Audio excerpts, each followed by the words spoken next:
অন্নপূর্ণা যোজনার নতুন নির্দেশিকা জারি, একাধিক নিয়মে বদল, কারা টাকা পাবেন না। দ্রুত টাকা পেতেও কিন্তু গুরুত্বপূর্ণ নির্দেশ জারি করা হয়েছে। সাথে সাথে আশা কর্মী, আইসিডিএস কর্মী, সিভিক ভলেন্টিয়ার, প্যারা টিচার, এই সমস্ত যারা মহিলা কর্মী রয়েছেন তাদের ক্ষেত্রেও কিন্তু এই মুহূর্তে যে অন্নপূর্ণা যোজনার টাকা বা সুবিধা পাওয়া সেটা কিন্তু পেন্ডিং রেখেছে। সাথে সাথে 3টির বেশি পাকা বাড়ি থাকলে কী হবে, 50 ডিসমিল জমি বা তার বেশি থাকলে কী হবে, জিএসটি এর জন্য বাতিল নয়, এই সমস্ত গুরুত্বপূর্ণ নির্দেশিকা জারি করা হয়েছে নবান্নের তরফ থেকে। তো এই সমস্ত বিষয় নিয়ে এক এক করে সমস্তটা আলোচনা করার চেষ্টা করব ভিডিওর মধ্যে দিয়ে, এবং জানার চেষ্টা করব যে গতকালকের যে বৈঠক যেটা পরশু হয়েছিল এবং গতকালকে যে নোটিফিকেশন জারি করা হয়েছে সেখান থেকে কী কী তথ্য উঠে আসছে। তো hello friends, welcome to my YouTube channel the web education. So friends, এই মুহূর্তে আপনাদের জন্য যে গুরুত্বপূর্ণ আপডেটটা শেয়ার করছি সেটা আপনারা থাম্বনেলে দেখতেই পাচ্ছেন এবং আপনারা ইতিমধ্যে অনেকেই জেনেছেন। তবে এই ভিডিওর মধ্য দিয়ে আমি আপনাদের সামনে একদম 3D অ্যানিমেশনের মতোভাবে যে ফটোর মধ্য দিয়ে জানার চেষ্টা করব যে কী কী নির্দেশিকা দিল এবং মূল যে টপিকগুলো যেগুলো নিয়ে মানুষের বারংবার বিভ্রান্ত হচ্ছেন, এবং এই বিষয়গুলো জানা অবশ্যই দরকার, কারণ পরবর্তী ক্ষেত্রে অনেকেরই নাম কিন্তু বাদ যেতে চলেছে। তো চলুন এক এক করে জানা যাক। সকলে ভিডিওটি লাইক করবেন, শেয়ার করতে কেউ কিন্তু ভুলবেন না। আর যারা চ্যানেলে নতুন ভিউয়ার্স হয়েছেন অবশ্যই বলবো চ্যানেলটি সাবস্ক্রাইব করে পাশে থাকা বেল নোটিফিকেশন অন করবেন। তো দেখুন, বলা হচ্ছে যে গত 8ই জুলাই 2026 তারিখে অন্নপূর্ণা যোজনা নিয়ে একটা বৈঠক অনুষ্ঠিত হয়, যেখানে সকাল 11টা থেকে দুপুর 2:30 পর্যন্ত একরকমভাবে টানা কিন্তু এই বৈঠক চলে। বলা হচ্ছে যে অন্নপূর্ণা যোজনার সুবিধা বিতরণের পর প্রকল্পের অগ্রগতি পর্যালোচনার জন্য একটি বৈঠক অনুষ্ঠিত হয়।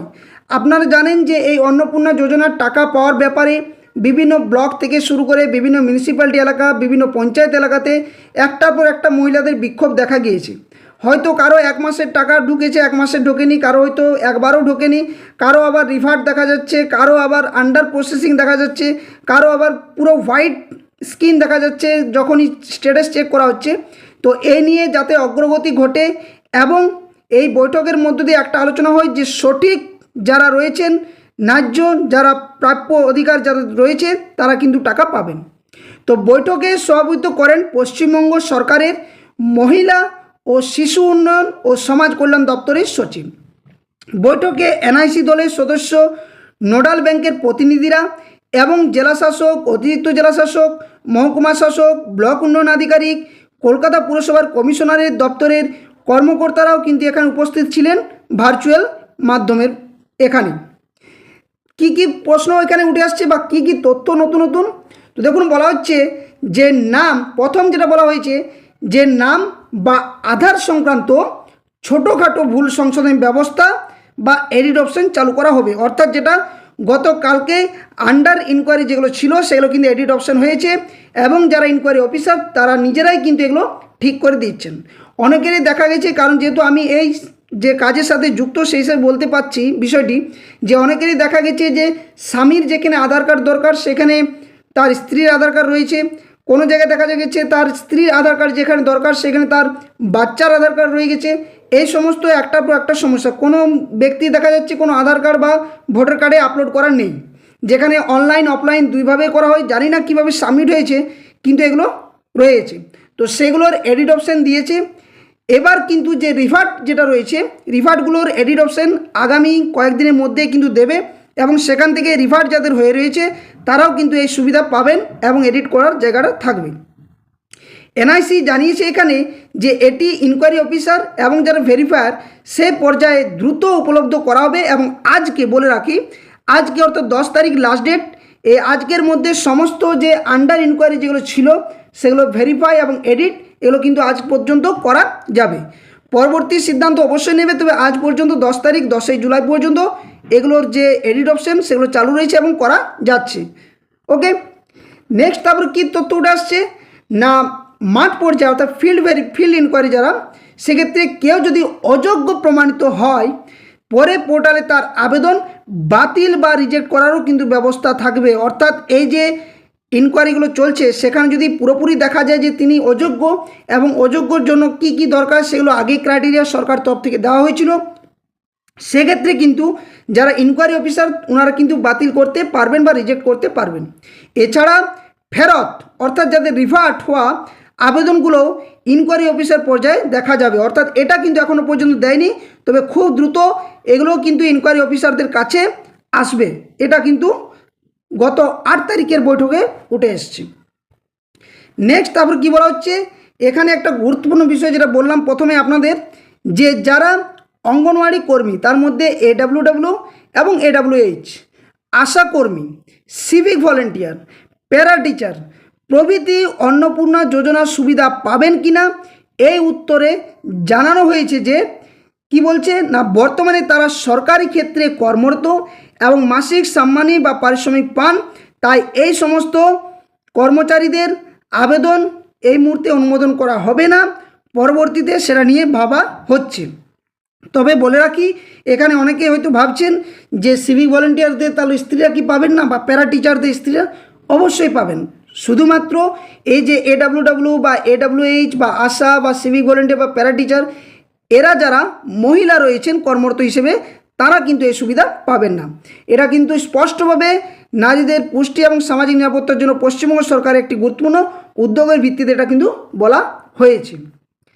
নেক্সট তারপরে বলা হচ্ছে না, যে সমস্ত সরকারি কর্মচারী, পেনশনভোগী বা আয়করদাতার পরিবারের সদস্যরা এই প্রকল্পের অন্তর্ভুক্ত হবেন কিনা তা নিয়েও কিন্তু প্রশ্ন ওঠে।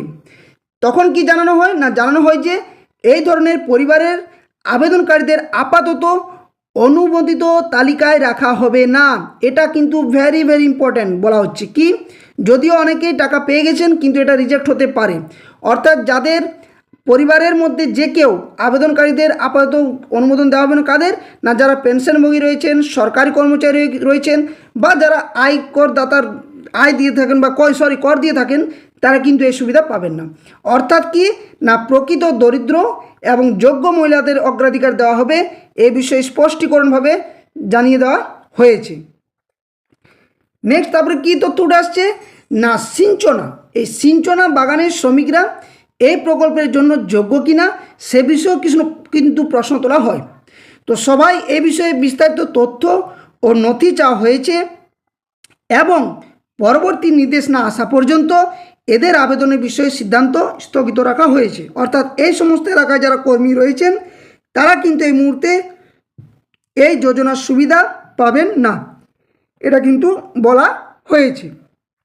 নেক্সট বলা হচ্ছে, এছাড়াও প্রশ্ন ওঠে কী বিষয় না, যেসব পরিবারের GST নিবন্ধন রয়েছে, 3 বা তার বেশি কক্ষের বাড়ি আছে, অথবা 50 ডেসিমালের বেশি জমি যাদের রয়েছে, সেই পরিবারের মহিলারা এই প্রকল্পের সুবিধা পাবেন কিনা এই বিষয়টিও আলোচনা হয়েছে। তো এখানে কি বলা হয়েছে না, এই বিষয়ে সরকার পরবর্তী নির্দেশ না দেওয়া পর্যন্ত চূড়ান্ত কোনো সিদ্ধান্ত নেওয়া হবে না। অর্থাৎ এক্ষেত্রে এনারাও কিন্তু এটা নিয়ে যে পাবে কি পাবে না সেটা নিয়ে কিন্তু প্রশ্নচিহ্নের মুখে এখন রয়েছে। নেক্সট তারপরে কি বলা হচ্ছে না, এখানে বলা হচ্ছে তারপরে যে ADM, SDO ও BDOদের ব্যাংকের সঙ্গে বৈঠক করতে বলা হয়েছে। কারণ কি, যাতে পেমেন্ট ব্যর্থ হওয়ার প্রতিটি কারণ চিহ্নিত করে দ্রুত ব্যবস্থা নেওয়া যায় এবং উপভোক্তার ব্যাংক অ্যাকাউন্টে টাকা পৌঁছে যায়। অর্থাৎ এই যে কারো 1 মাসে প্রবেশ করেছে টাকা বা ক্রেডিট হয়েছে, কারো 1 মাসের হয়নি, কারো হয়তো 2 মাসের হয়নি কোনো কারণবশত, সেগুলো খতিয়ে দেখা হবে। সেখানে ডিবিটি লিঙ্ক, ব্যাংকের সাথে লিঙ্ক ফোন নাম্বার রয়েছে কি না, এই সমস্ত বিষয়গুলো দ্রুত দেখা হচ্ছে, যাতে পেমেন্ট কোনোভাবে ব্যর্থ না হয় তা চিহ্নিত করতে হবে কারণগুলো, এবং সেই কারণগুলো খতিয়ে দেখে আবারও ইনকোয়ারি অফিসারদের না জানি তাদের ব্যাংক অ্যাকাউন্টের ডিটেলস তথ্য আবারও নিতে হতে পারে। অর্থাৎ কোনোভাবেই রাজ্য সরকার চাইছে না যে সঠিক বা ন্যায্য যারা উপভোক্তা, যারা পাওয়ার যোগ্য, তাদের যাতে এই টাকা থেকে বিরত না রাখা হয়। তো এই নিয়েও কিন্তু একটা সিদ্ধান্ত নেওয়া চলছে। সকলেই কিন্তু নিজেদের অ্যাকাউন্টগুলো অবশ্যই চেক করবেন, ডিবিটি লিঙ্ক রয়েছে কি নেই, এগুলো কিন্তু জানা আবশ্যিক এবং দরকার। ঠিক আছে। নেক্সট তারপরে কী বলা হচ্ছে না, SDO ও BDOরা নির্ধারিত সময়সীমা মেনে কাজ করার আশ্বাসও কিন্তু দিয়েছেন গত 8 তারিখের বৈঠকে। সেখানে আবারও বলা হয়েছে যে তদন্ত অবশ্যই যে 19 মে 2026 2411 WCD যে বিজ্ঞপ্তি অনুযায়ী করতে হবে, অর্থাৎ কোনোভাবেই যে প্রথম যে বিজ্ঞপ্তি সেই বিজ্ঞপ্তির ভিত্তিতে কাজ চলবে, এটা থেকে দূরে থাকা চলবে না।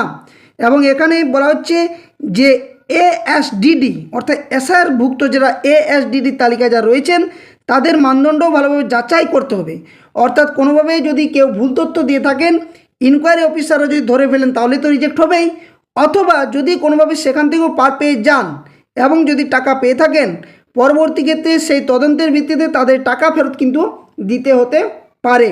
এটাও কিন্তু একদম স্পষ্টীকরণভাবে বলা রয়েছে। অর্থাৎ কোনো অযোগ্য উপভোক্তা, এসআরের নাম বাতিল হওয়া, সিএতে যাদের নাম রয়েছে অ্যাপ্লিকেশন করেনি অর্থাৎ বাতিলের মুখে, সেই সমস্ত মহিলাদের সুযোগ সুবিধা পাওয়া যাবে না। নেক্সট তারপর কি বলা হয়েছে না, এনআইসির নোডাল অফিসার যিনি রয়েছেন শ্রী সরজিৎ দে, যিনি প্রযুক্তিগত সমস্যার ক্ষেত্রে তার সঙ্গে যোগাযোগ করা যাবে বলে জানানো হয়েছে। এবং সেখানে কি বলা হচ্ছে না, প্রতিদিন গুগল মিটের মাধ্যমে অগ্রগতি পর্যালোচনা বা রিভিউ মিটিং করা হবে, যেখানে সমস্যা হলে এই সরজিৎ দে মহাশয়ের সাথে যোগাযোগ করতে হবে।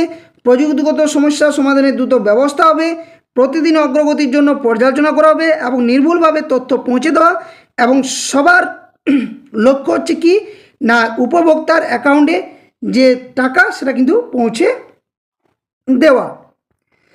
নেক্সট তারপর কি বলা হয়েছে না, হেল্প ডেস্কের ব্যাপারেও বলা হয়েছে। হেল্প ডেস্ক ব্যাপারে কি বলা হয়েছে না, বিডিও অফিস ও গ্রাম পঞ্চায়েত জিপি অফিসে হেল্প ডেস্ক খোলারও কিন্তু পরামর্শ দেওয়া হয়েছে।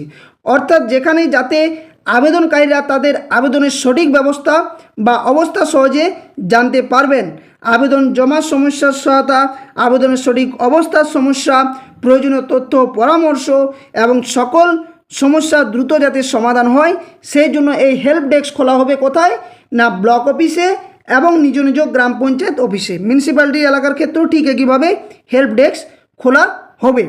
এটাও কিন্তু নির্দিষ্টভাবে গত যে 8 তারিখের বৈঠকে সেটা কিন্তু আলোচনা হয়। তো এখান থেকে অনেকে যারা বঞ্চিত রয়ে যাচ্ছেন তাদের যে প্রশ্নের উত্তর কিন্তু অবশ্যই এই সমস্ত জায়গা থেকে পাবেন। এবং এটা নিয়ে হেল্প ডেস্ক কিন্তু অবশ্যই বসতে চলেছে জিপি অফিসে এবং বিডিও অফিসগুলোতে। নেক্সট তারপর কী বলা হচ্ছে না, তদন্তাধীন আবেদনের অনুমোদনের ক্ষেত্রে বলা হচ্ছে যে 10 জুলাই 2026 যেটা আন্ডার ইনকোয়ারি প্রসেস ছিল, সেগুলো 30 জুন 2026 পর্যন্ত যে জমা পড়া আবেদন যেগুলো বর্তমানে তদন্তাধীন রয়েছে, সেগুলো 10 জুলাই অর্থাৎ আজকের মধ্যে অনুমোদনের কাজ শেষ করতে হবে, যাতে যোগ্য কিন্তু এখনও টাকা না পাওয়া আবেদনকারীরা দ্রুত যাতে অর্থ পেতে পারেন। সাথে সাথে সব অফলাইন আবেদন কিন্তু ডিজিটাইজ করতে বলা হয়েছে। অর্থাৎ যে সমস্ত অন্নপূর্ণা যোজনা উপভোক্তারা অফলাইনে আবেদন করেছিলেন তাদের 10 জুলাইয়ের মধ্যে ডিজিটাইজ অর্থাৎ অনলাইনে আপলোড করতে হবে। সেটা আপনারা নিজে থেকে করতে পারেন, ব্লকে গিয়ে করতে পারেন, পঞ্চায়েতে গিয়েও করতে পারেন, যাতে সব যোগ্য আবেদনকারী জুলাই মাসের আর্থিক সুবিধা পান। অর্থাৎ আপনারা খুব দ্রুত এই টাকা পেতে চলেছেন, এটা কিন্তু বলে রাখলাম। তো এই হচ্ছে গত 8 তারিখে যে বৈঠক, এতগুলো সিদ্ধান্ত নেওয়া হয়েছে, যেখানে অনেকগুলো তাৎপর্যপূর্ণ তথ্য আসছে, নিয়মের একাধিক বদলও ঘটেছে এবং বারংবার এই যে নিয়মগুলো বদল ঘটছে সেখানেও কিন্তু মানুষ যেমন বিভ্রান্ত হচ্ছে, অপরদিকে সঠিকভাবে সঠিক ব্যক্তির কাছে দ্রুত যাতে টাকা পৌঁছায় তারই কিন্তু ব্যবস্থা করে চলেছে রাজ্য সরকার। এবং এটা নিয়ে অনেকগুলো বৈঠক রাজ্য সরকার তরফ থেকে নেওয়া হয়েছে বা করা হয়েছে। এরপর পরবর্তী যে রিভার্ট যে অপশানগুলো ছিল অর্থাৎ রিভার্ট যাদের হয়েছে ফর্মগুলো, সেগুলো কিন্তু সঠিক তদন্ত করার পর যাচাই করার পর সেগুলো কিন্তু আবারও পুনরায় যে ভেরিফাইড সেগুলো কিন্তু হবে। এবং জুলাই মাসের মধ্যে যাতে টাকা ঢোকে তার জন্য হেল্প ডেস্ক, ব্যাংকের সাথে যোগাযোগ, সমস্ত কাজ প্রক্রিয়াগুলো দ্রুত করতে চাইছে। তো যাদের আন্ডার ইনকোয়ারি প্রসেস রয়েছে আজকের মধ্যে আপনারা সমস্ত কিছুটা এডিট করতে পারবেন, এডিট করে নিন, যাতে করে আপনাদের টাকা না প্রবেশ করতে কোনো অসুবিধা হয় বা ক্রেডিট হতে কোনো অসুবিধা না হয়। তো এই ছিল সম্পূর্ণ আপডেট তথ্য। ভিডিওটি ভালো লাগলে অবশ্যই ভিডিওটি লাইক করবেন, বাকিদের সাথে শেয়ার করবেন। আর যারা চ্যানেলে নতুন ভিউয়ার্স রয়েছেন এই ধরনের গুরুত্বপূর্ণ নিউজ আপডেট তথ্য পাওয়ার জন্য অবশ্যই চ্যানেলটি সাবস্ক্রাইব করে পাশে থাকা বেল নোটিফিকেশন করবেন। সঠিক তথ্য সঠিক আপডেট সবার আগে আপনাদের সামনে পৌঁছে দেওয়ার চেষ্টা করব এবং এদিক ওদিক বিভ্রান্ত না হয়ে সঠিক তথ্যগুলো জানার চেষ্টা করুন। মানুষ অনেক কিছু গুজবে অনেক কিছু ছড়িয়ে দিচ্ছে, আপনারা সেদিকে মনোযোগ না দিয়ে সঠিকভাবে আপনার ফর্ম কি আপলোড হয়েছে কি হয়নি, আপনার যে ইনকোয়ারি অফিসার ওনার সাথে যোগাযোগ রাখুন, ব্লকে যোগাযোগ করুন, পঞ্চায়েতে যোগাযোগ করুন, যাতে করে কোনোভাবে আপনি যোগ্য হওয়া সত্ত্বেও যাতে বাতিল না হন সেই ব্যবস্থা নিন। তো আবার এই ধরনের কোনো একটা নতুন ভিডিও নিয়ে আপনার সামনে হাজির হবো। ততক্ষণের জন্য সকলে সুস্থ থাকুন, ভালো থাকুন, ধন্যবাদ, জয় হিন্দ। এবং চ্যানেলটি সাবস্ক্রাইব করে রাখবেন। আর যারা ফেসবুক পেজ থেকে দেখছেন অবশ্যই ফেসবুক পেজটি ফলো করে রাখবেন। ভিডিও ডেসক্রিপশন বক্সে অফিসিয়াল টেলিগ্রাম চ্যানেল লিঙ্ক এবং অফিসিয়াল ফেসবুক পেজের লিঙ্ক দেওয়া রয়েছে, সেখানে যুক্ত হয়ে যাবেন। ধন্যবাদ।